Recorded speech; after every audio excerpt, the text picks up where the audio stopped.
एक music teacher थे हमारे स्कूल में, तो मैं उनके पास गया, मैंने कहा सर मुझे गाने सीखना है, मतलब कहते गाना सुनाओ। तो मुझे तब कोई नॉलेज भी नहीं थी और मैंने मतलब गाना सुनाया तो वो खुश हुए, मतलब उनके एक्सप्रेशन से लगा कि हाँ मैं गा सकता हूँ।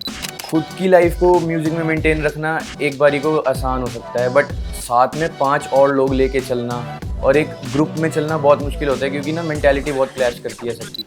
सीयू की ऑडियंस आज तक की मेरी बेस्ट ऑडियंस रही है, ठीक है। मुझे यहाँ बहुत प्यार मिलता है, मतलब स्टेज पे आता हूँ तो बहुत लोग, मतलब अच्छा लगता है। तो एक फ़ैन मूवमेंट अगर कह सकता हूँ तो ये है कि जब मुझे मेरे बैंड के नाम से जानने लग गए थे ना लोग कि हाँ ये देखो ये रॉक बैंड का वोकलिस्ट जा रहा है, तो मुझे अच्छा संतुष्टि मिली थी कि हाँ बैंड ने कुछ तो कर लिया है अभी तक। बहुत बड़ा थैंक यू बोलना चाहूँगा मैं अपनी यूनिवर्सिटी सीयू को और डाका को। ऑब्वियसली डाका ने मुझे इस वे में हेल्प किया है कि मुझे ग्रूम करा है उन्होंने, मेरे आर्ट को ग्रूम करने में मुझे हेल्प करी है। और कॉन्फिडेंट होना चाहिए अपने स्टेज को लेकर, स्टेज से उतरने तक मुझे सिखाया गया है यहाँ पे रह के कि कैसे आपने स्टेज पे चढ़ना है, स्टेज कैसे हैंडल करना है और स्टेज से उतरने के बाद क्या करना है आपको, जिससे आप एक नौसिखिया ना लगो।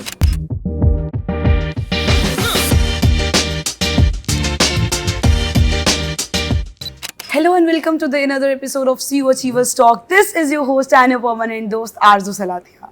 और आज के इस एपिसोड में we have with us Punjab state winner, AIU winner और एक ऐसा लड़का जिसने यूनिवर्सिटी को रिप्रेजेंट किया बहुत सी जगहों पे, none other than Naman Kakkar. Welcome to the show Naman. Thank you Aarzoo, thank you. Okay, so मैं आप सबको बता दूं कुछ भी शुरू करने से पहले कि नमन ने यूनिवर्सिटी को more than 10 battle of vans में रिप्रेजेंट किया है और उसमें से 6 बैटल ऑफ वैन्स ये जीत कर आए हैं और यूनिवर्सिटी का नाम रोशन किया है।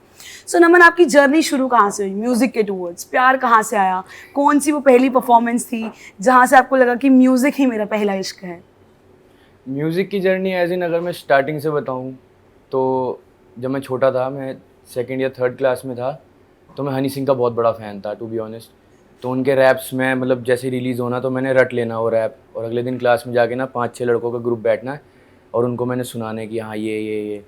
तो फिर उसके बाद जब धीरे धीरे बड़ा हुआ तो पता लगा कि हाँ भाई मैं गा भी सकता हूँ। फिर 7th-8th स्टैंडर्ड के आसपास एक म्यूज़िक टीचर थे हमारे स्कूल में, तो मैं उनके पास गया, मैंने कहा सर मुझे गाने सीखना है, मतलब कहते गाना सुनाओ। तो मुझे तब कोई नॉलेज भी नहीं थी और मैंने मतलब गाना सुनाया तो वो खुश हुए, मतलब उनके एक्सप्रेशन से लगा कि हाँ मैं गा सकता हूँ।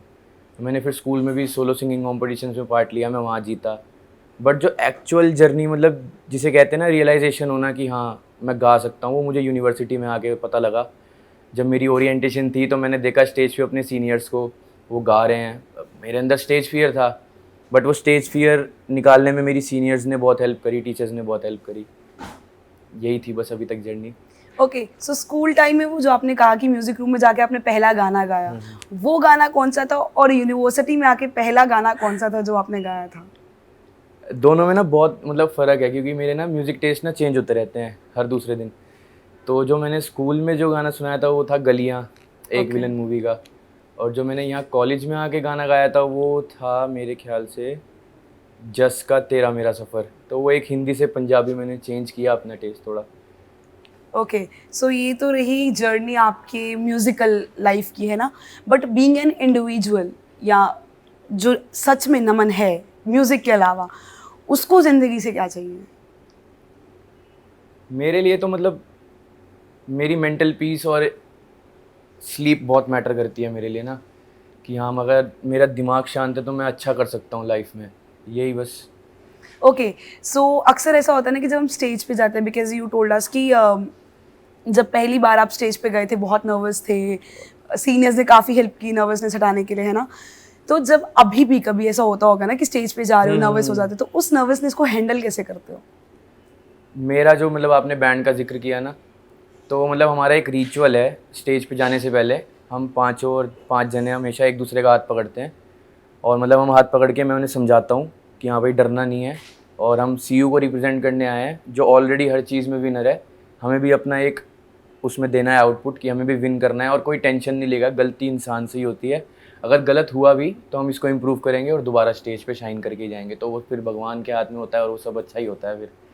मैं अपने ऑडियंस को बता दूं कि नमन का जो बैंड है द रोग बैंड, राइट, उन्होंने मैंने आपको बताया कि 6 बैटल ऑफ बैंड्स तो जीते ही हैं, बट यूनिवर्सिटी लेवल में द बेस्ट बैंड में से एक कंसीडर होता है। तो इतनी बड़ी यूनिवर्सिटी में इतने सारे बच्चों में एक अलग स्टैंड आउट करना कैसे स्टार्ट हुआ, स्पेशली बैंड के साथ? क्योंकि अपना आप को आप प्रेजेंट कर रहे हो समथिंग डिफरेंट, जब अपने आप साथ 4 और लोग लेके चल रहे हो दैट इज टोटली डिफरेंट। मतलब खुद की लाइफ को म्यूज़िक में मेंटेन रखना एक बारी को आसान हो सकता है, बट साथ में 5 और लोग लेके चलना और एक ग्रुप में चलना बहुत मुश्किल होता है, क्योंकि ना मेंटालिटी बहुत क्लैश करती है सबकी, सबका म्यूज़िक टेस्ट बहुत क्लैश करता है। बैंड की शुरुआत ऐसी हुई थी कि मुझे कुछ नॉलेज नहीं थी, मुझे सिर्फ पता था कि हाँ मैं एकॉस्टिक गिटार लूँगा और मैं गाऊँगा, इतना पता था मुझे। बट जब मैं कॉलेज में आया तो हमारे कॉलेज में अभिषेक सर थे, हैं अभी भी, तो उनका एक बैंड है रांझना बैंड, तो उनको मैंने देखा, उन्होंने मुझे चांस दिया 1-2 बार अपने साथ गाने का, तो मुझे उनसे सीखने को मिला कि हाँ भाई बैंड कल्चर भी कुछ होता है। वहाँ से मुझे पता लगा bass guitar, electric guitar, keyboard, मुझे पहले सिर्फ गाने का पता था। फिर धीरे धीरे मैंने सोचा यार मुझे भी अपना बैंड बनाना चाहिए, तो फिर मैंने अपने एक फ्रेंड मनकरण के साथ सोचा कि हाँ ये बैंड का नाम होगा। नाम मैंने पहले ही रख लिया था, अभी तक बंदे भी नहीं जुड़े थे मेरे साथ, बट नाम मैंने सोच लिया था कि हाँ ये नाम रखूँगा। उसके बाद धीरे धीरे करके मतलब अपने आप लिखा था शायद वो कि मुझे यही लोग मिलेंगे, एंड जो स्टार्टिंग से थे वही अभी तक हैं। अच्छी बात है कि हमारी मेंटालिटी क्लैश होती है, बट वही लोग अभी तक स्टे हैं मेरे बैंड में। ठीक है, आपने बोला कि आपने नाम पहले से सोच रखा था, तो द रोग ही क्यों? मतलब बहुत से नाम हो सकते हैं, रोग तो हो गया बीमारी, हाँ। तो रोग ही क्यों? मुझे म्यूज़िक की बीमारी है, टू बी ऑनेस्ट। मुझे सोते टाइम म्यूज़िक सुनना बहुत पसंद है, ठीक है। मैं नहाते टाइम गाने सुनता हूँ, कभी कभी क्लास में भी एयरपॉड्स लगा के बैठा होता हूँ, ठीक है। वाह। तो एक बीमारी कह सकते हैं उसे, बीमारी का मतलब रोग। अब सिर्फ मैं तो नहीं हूँ ऐसा, बहुत लोग होंगे जिनको म्यूज़िक की बीमारी होगी, और हमारा स्लोगन यही है कि हम स्टेज पे आ रहे हैं सबको म्यूज़िक की बीमारी लगाने, द रोग। इसलिए मैंने अपने बैंड का नाम द रोग रखा था। ओके, तो कोई ऐसा एक मोमेंट यूनिवर्सिटी में जब आप परफॉर्म कर रहे हैं, बाद की बात बाद में करते हैं, यूनिवर्सिटी में आप परफॉर्म कर रहे हो और कोई एक ऐसा मोमेंट हो गया हो कि वो तो भाई अब तो फैन मोमेंट बन गया, अब तो मैं स्टार हूँ? सीयू की ऑडियंस आज तक की मेरी बेस्ट ऑडियंस रही है, ठीक है। मुझे यहाँ बहुत प्यार मिलता है, मतलब स्टेज पे आता हूँ तो बहुत लोग, मतलब अच्छा लगता है। स्टेज से उतरने के बाद ऐसा लगता है कि मतलब मैं ही हूँ जो हूँ, मतलब खुद को कभी मैंने नीचे सोचा ही नहीं, सोचना भी नहीं चाहिए, क्योंकि ओवर कॉन्फिडेंस और कॉन्फिडेंस में बहुत पतली दीवार होती है, और कॉन्फिडेंट होना चाहिए अपने स्टेज को लेकर। स्टेज से उतरने तक मुझे सिखाया गया है यहाँ पे रह के कि कैसे आपने स्टेज पे चढ़ना है, स्टेज कैसे हैंडल करना है, और स्टेज से उतरने के बाद क्या करना है आपको, जिससे आप एक नौसिखिया ना लगो। तो एक फ़ैन मूवमेंट अगर कह सकता हूँ तो ये है कि जब मुझे मेरे बैंड के नाम से जानने लग गए थे ना लोग कि हाँ ये देखो ये रॉक बैंड का वोकलिस्ट जा रहा है, तो वो मुझे अच्छा संतुष्टि मिली थी कि हाँ बैंड ने कुछ तो कर लिया है अभी तक, कि मुझे मेरे बैंड के नाम से जानने लग गए। और एज इन एक ना मेंटालिटी होती है कि बैंड तो सिर्फ एक फेस वैल्यू ना वोकलिस्ट बन के रह जाता है, जो बाकी प्लेयर्स होते हैं ना उनको ज़्यादा लोग जानते नहीं। बट मेरे बैंड को भी, मतलब अगर कहीं से गिटारिस्ट, जैसे I have 2 guitarists in my band, Ion and Ronak on the electric guitars, and Dipto on the bass, and drums पे अभिषेक, and keys पे दीपावली, and मैं vocals पे। तो सिर्फ मुझे ही नहीं, वो भी अगर कहीं यूनिवर्सिटी में घूम रहे होते हैं ना, तो मतलब अगर ग्रुप खड़ा होता है बच्चों को, तो वो कहते हैं यार ये द रॉक बैंड्स हैं, द रॉक बैंड्स हैं, तो उनको भी बहुत अच्छा लगता है। ओके, सो डाका और सीयू ने यानी चंडीगढ़ यूनिवर्सिटी आपके लिए कौन सा एक ऐसा जरिया बनी टुवर्ड्स योर सक्सेस? क्योंकि होता है ना कि जब जैसे हम स्नेक एंड लेडर्स खेलते हैं तो वो एक सीढ़ी हमें बहुत ज़रूरी होती है कुछ 4 कदम आगे बढ़ने के लिए, तो वैसे डाका ने क्या रोल प्ले किया और चंडीगढ़ यूनिवर्सिटी में? सबसे पहले तो मतलब बहुत बड़ा थैंक यू बोलना चाहूँगा मैं अपनी यूनिवर्सिटी सीयू को और डाका को ऑब्वियसली, क्योंकि चंडीगढ़ यूनिवर्सिटी में आने का पॉइंट ही ये था कि पढ़ाई के साथ साथ अपने म्यूज़िक पे भी फोकस करना है, क्योंकि मेरे पेरेंट्स बहुत सपोर्ट करते हैं मुझे म्यूज़िक में भी। तो मेरा था शुरुआत से कि हाँ म्यूज़िक को प्रायोरिटी पे रखना है, अभी भी प्रायोरिटी पे म्यूज़िक ही है। तो डाका ने मुझे इस वे में हेल्प किया है कि मुझे ग्रूम करा है, उन्होंने मेरे आर्ट को ग्रूम करने में मुझे हेल्प करी है। क्योंकि सिर्फ म्यूज़िक के फैकल्टी नहीं, यहाँ पे जितनी भी डाका की फैकल्टी है ना वो इंस्पायरिंग है, मतलब उनको देख के और उनसे ऐसे सीखने को मिलता है कि हाँ मैं भी ये कर सकता हूँ यार, मोटिवेशन मिलती है उनसे सीखने को। और चंडीगढ़ यूनिवर्सिटी ने इतने सारे स्टेजेस दिए हैं, सीयू के अंदर, सीयू के बाहर, उनको ये मतलब मेरे में लगा पोटेंशियल कि मैं सीयू को रिप्रेजेंट कर सकता हूँ, तो उन्होंने हमें भेजा और हम जीत के भी आए। तो मतलब मुझे ओवरऑल बहुत ग्रूम करने में हेल्प की है सीयू ने ना, क्योंकि जब मैं आया था मुझे स्टेज पर खड़ा भी नहीं होना आता था, और अब आप कहीं भी कह दो मैं कहीं भी खड़े होकर गा सकता हूँ, तो इतना कॉन्फिडेंस तो है मेरे अंदर। चलो ये तो बहुत बढ़िया है। अच्छा, जो AIU है वो एक आर्टिस्ट के लिए क्या मायने रखता है वो तो हम सब जानते हैं कि Exactly. AIU में अगर आप चले गए तो मतलब आपका तो करियर सेट है बॉस। सो AIU विनर रह चुके हो आप, ठीक है। तो जब पहले आप कैंपस में चलते थे, जब आप एक नॉर्मल सिंगर थे, बट अभी आप एक नेशनलिस्ट का टैग लेके चलते हो, तो क्या डिफरेंस आया दोनों लाइफ में, पर्सनली भी और बीइंग अ स्टूडेंट भी? फ़र्क तो बहुत ज़्यादा था, ज़मीन आसमान का। क्योंकि AIU से पहले अगर नॉर्मली भी मैं रहता था तो मतलब सिर्फ यही समझते थे, हाँ यार सिंगर ही तो है, गाना ही तो गाता है, अचीवमेंट्स नहीं थी। एक बार की बात है कि एक इवेंट चल रहा था एंड किसी टीचर ने कहा बेटा अपनी म्यूज़िक की आप अचीवमेंट्स बताओ। मेरे पास था ही नहीं कुछ बताने को। फिर मैंने कहा नहीं यार कुछ तो अचीव करना पड़ेगा म्यूज़िक में भी, सिर्फ ऐसे गिटार लेके गाने से फ़ायदा नहीं है, ऐसे बहुत लोग गाते हैं। उसके बाद मुझे चांस मिला AIU में जाने का, पंजाब स्टेट में जाने का। उसके बाद मतलब ऐसा ड्रास्टिक चेंज आया ना कि सबसे पहले तो यूनिवर्सिटी में ऐसा स्वागत हुआ, ठीक क्या है। बात है। उन्होंने माला पहना के वो ट्रक पे, मतलब जब देखा था ना अपने सीनियर्स को कि ऐसे स्वागत होता है तो एक सोचा था कि हाँ यार मुझे भी बैठना है इस ट्रक में, मुझे भी माला पहननी है, चैम्पियंस का वो सैशे पहनना है। तो वो हुआ। फिर वहाँ पे सबने देखा अच्छा अब नमन नेशनल चैम्पियन भी बन गया है। फिर वो चीज़ मेरी क्लासेस में भी एंटर कर गई कि हमारी क्लास में नेशनल चैम्पियन भी है, तो बहुत बड़ा चेंज आया था मेरी लाइफ में। ओके, सो हम ना एक ऐसी सोसाइटी में रहते हैं जहाँ पर जब तक हमारा बच्चा रिश्तेदारों के सामने नाच कर या गाकर दिखा नहीं ना दे, हमें मज़ा सा नहीं आता है ना। और जो भी ऑडियंस मेरे को देख रही है, हमें देख रही है, वो इस बात से ज़रूर कनेक्ट करेगी। और आप तो मतलब बचपन से ही गाते हो। ऐसा कभी हुआ कि घर पे आए हैं कोई गेस्ट, मम्मी ने बोले बेटा पहले तो तुम गा के बताओ, नमस्ते वमस्ते बाद में करना? बहुत मतलब आज तक मेरे साथ यही होता है कि मतलब मेरी मम्मी और मेरे पापा ना बहुत फ्लॉन्ट करते हैं और बहुत वो करते हैं, मेरी वीडियोस दिखाते हैं सबको। तो घर में रिश्तेदार आते हैं ना तो कहते हैं नहीं आज नमन गाना सुनाएगा। अब मैं प्रेफर करता हूँ बॉलीवुड गाना, बट मेरी मम्मी को लगता है कि मैं पंजाबी ज़्यादा अच्छा गाता हूँ, तो मुझे पंजाबी गाना पड़ता है। फिर वो अच्छी बात है, चलो पैसे भी दे के जाते हैं रिश्तेदार तो वाह। मेरा फ़ायदा हो जाता है। अच्छा, बचपन की कोई ऐसी याद कि किसी रिश्तेदार के सामने गाया हो और कुछ वैसा वो मोमेंट याद रह गया हो? नानी के घर गए हुए थे और वहाँ पे मासी भी आ रखी थी और सब लोग थे, मतलब फैमिली डिनर चल रहा था। तब पापा ने कहा कि भाई नमन गाना सुनाएगा। कितने साल के थे तब? आई गेस मैं 5th या 6th स्टैंडर्ड में था, ठीक है। ठीक है। तब भी मैं हनी सिंह के ही रैप गाता था और मैंने वही सुनाया। हनी सिंह तो एवरग्रीन है ना। मैंने वही रैप बिल्कुल। सुनाया और मतलब अब नानी है, वो मम्मी है, वो तो खुश हो गए। तो बस फिर पैसे आ गए मेरे पास। क्या बात है, मतलब पैसे गाया और पैसे मिल गए, वो हाँ बेस्ट मोमेंट था। बहुत, सबसे अच्छी चीज़ वही है यार। Okay, moving on. कुछ थोड़ा सा इसको ना और ज्यादा इंटरेस्टिंग बनाते हैं, हाँ। ठीक है। रैपिड फायर करते हैं, Done. एक नॉर्मल रैपिड फायर जैसे होता है, ठीक है। सो मैं आपसे कुछ क्वेश्चंस पूछूंगी, आपको ऐसे टक करके आंसर देने हैं, ठीक है। और अगर तो आप हार गए, मतलब आपने 3 सेकंड से ज्यादा टाइम लिया, तो फिर जो क्या कॉन्सिक्वेंसेज होंगे वो मैं आपको बाद में बताऊंगी। डन। सो एक ऐसा गाना जो आपके लिए बहुत बड़ी फीलिंग है। नहीं मिलता बाय बयान band. Okay, one word about your personality. Confident. Okay. One thing which you are going to miss after you will pass out this university. Stages of course. Okay. अच्छा, ये तो बड़े नॉर्मल से questions है, मेरे को ऐसा कुछ मजा सा नहीं आया कि आपने बड़ी जल्दी आंसर दे दिया है ना।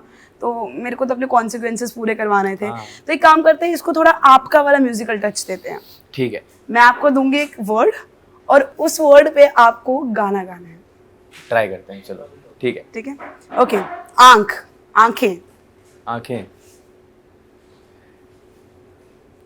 आंखों में तेरी अजब सी अदाएं हैं, हो आंखों में तेरी अजब सी अदाएं हैं, दिल को बना दे जो पतंग, सांसें तेरी वो हवाएं हैं। क्या बात है। नेक्स्ट वर्ड इज सावन। सावन, वाह। सावन बीता जो एक बार न फिर वो आएगा, साथी छूटा तेरा साथ न फिर जुड़ पाएगा। ख्वाब। ख्वाब। ख्वाब है तू, क्या बात है। नींद हूँ मैं, दोनों मिले रात बने, रात बने। बंधन। ये बंधन तो प्यार का बंधन है, जन्मों का संगम है। Okay, the very last word, my favourite, आरजू। आरजू, मैं भी कुछ दिन पहले ना यही गाना गा रहा था और ये वर्ड आया था उस गाने में ना।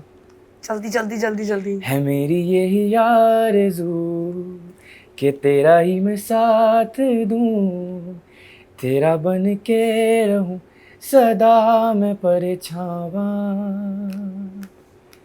तू मेरी हीर मैं तेरा रांझा, चाहूं मैं तुझको खुद से भी ज्यादा, मैं एक प्यासा तू नीर बन जा सोनिए। क्या बात है, क्या बात है भाई, तालियां तालियां तालियां। मतलब आप तो पास हो गए, कॉन्सिक्वेंसेस बच गए हैं। बच गया मैं। कोई नहीं, उसको नेक्स्ट टाइम के लिए रखते Done, हैं। done, done. तब तक के लिए बहुत मजा आया, बट उससे पहले मैं 2 चीजें आपसे पूछना चाहूंगी। सबसे पहले कि जो भी आपके लिए म्यूजिक है वो कैसा पैशन है, किस हद तक के लिए आपकी जुनूनियत है म्यूजिक? मेरा तो यही ड्रीम है कि मैं एक बड़े से स्टेज पे खड़ा हूँ, लोग टिकट्स खरीद के आए हुए हों, वही होता है ना फैन पेट, जनरल एरिया, ऐसे हो, मीट एंड ग्रीट, और क्या मैं बात मतलब पीछे साउंड चेक मेरा पहले ही हो गया और मैं ईयरपीस लगा के स्टेज पे चढ़ूँ और गाते हुए चढ़ा हूँ एकदम, और मतलब Solid, मेरा rocking गाना entry, मतलब हाँ। मेरा गाना मेरे से ज़्यादा ऑडियंस गाए, क्या बात और है। ऑडियंस में से आवाज़ आ रहे हो वी लव यू नमन कक्कड़, अरे, ये मेरा ड्रीम क्या है। बात है। होपफुली आपका ये ड्रीम जल्दी पूरा हो। बहुत जल्द। और जो भी बच्चे जो कि इस टाइम पार्ट नहीं है डाका के, यानी department of art and cultural affairs के, वो खुद को इनरोल करना चाहते हैं म्यूजिक में और वो झिझकते हैं, जैसे आपने बताया आप नर्वस होते थे स्टेज पे जाने पर, तो उनके लिए क्या मैसेज आप देना चाहोगे? सबसे बड़ा मैसेज तो मेरा यही है कि आप जैसे ही फर्स्ट डे कॉलेज एंटर करो, अपनी क्लासेस लगाओ और direct B5 department of art and cultural affairs आओ। आपको यहाँ पे फैकल्टी इतनी कोऑपरेटिव मिलेगी कि आप उनको कहोगे कि मुझे इस फील्ड में जाना है, तो आपको अपना भी एक्सपीरियंस शेयर करेंगे एंड आपको ज़रूर हेल्प करेंगे अपने आर्ट में सक्सीड होने में। ठीक है, तो जितनी भी, ये तो आपने गाने गाए जो मैंने आपको चीजें दी, हाँ, एक हाँ। लास्ट गाना हमारी ऑडियंस के लिए, बस एक लास्ट।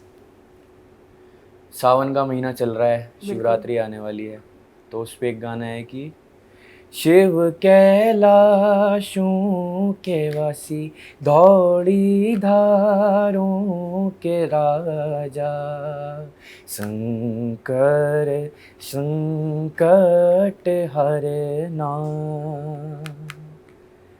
शंकर संकट हरना, ओ भोले बाबा शंकर संकट हरना। क्या बात है, क्या बात है।